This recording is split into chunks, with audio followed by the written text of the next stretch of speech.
उन्होंने भी गद्दारी किया, उन्होंने भी बिट्रे किया। और हमारा जो आइडेंटिटी का जो इशू है, जो लैंग्वेज का जो इशू है, सब कुछ वो अपना पॉलिटिकल फ्यूचर के लिए सब दवा में लगा दिया। सब उन्होंने बिट्रे करके केवल अपना पॉलिटिकल करियर के लिए ये सब कुछ इशू छोड़ दिया। और इसीलिए हम लोगों ने डिसीजन किया कि असम की जनता, तमाम जनता ने भी ये डिसीजन लिया कि एक नया पॉलिटिकल पार्टी हम लोग सब लोग मिलकर बनाएंगे, जिसमें कॉम्प्रोमाइज नहीं करेगा किसी इशू, अपना राज्य का, अपना आदमी का, अपना लोगों का जो इशू है, अपना भाषा, अपना संस्कृति, अपना पॉलिटिकल फ्यूचर के बारे में जो इशू है, इसमें कभी भी कॉम्प्रोमाइज नहीं करेगा।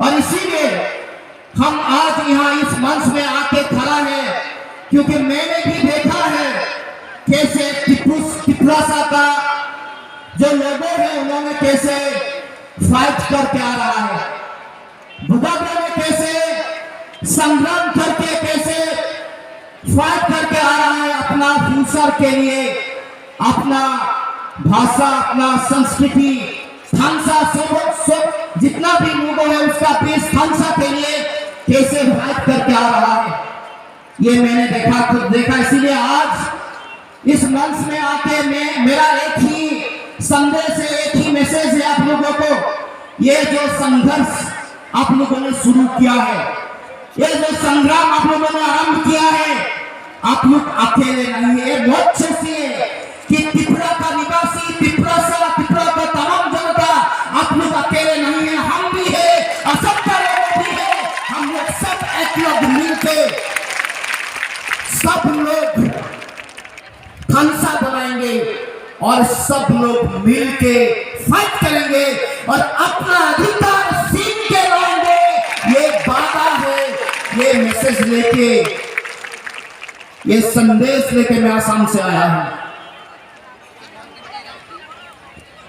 मेरा साथ बुगाग्रा का बहुत दिन से जान पहचान है, मैं उनको करीब से जानता हूं, वो मेरा बहुत करीब है, बहुत इश्यूज में उसका साथ बातचीत होता रहता है।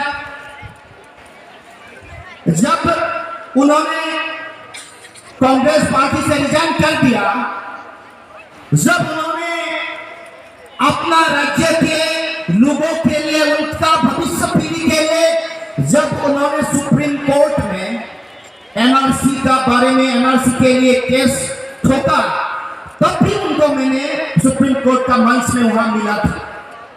उसका बाद जब सीएए का सिचुएशन आया, जिसमें केंद्र सरकार ने हमारा 20 कम्युनल एजेंडा लेके उन्होंने ये सीएए लाया, तब भी उन्होंने उसका एक स्टैंड, उसका एक स्थिति रखा और उन्होंने बोला कि ये अन्याय है।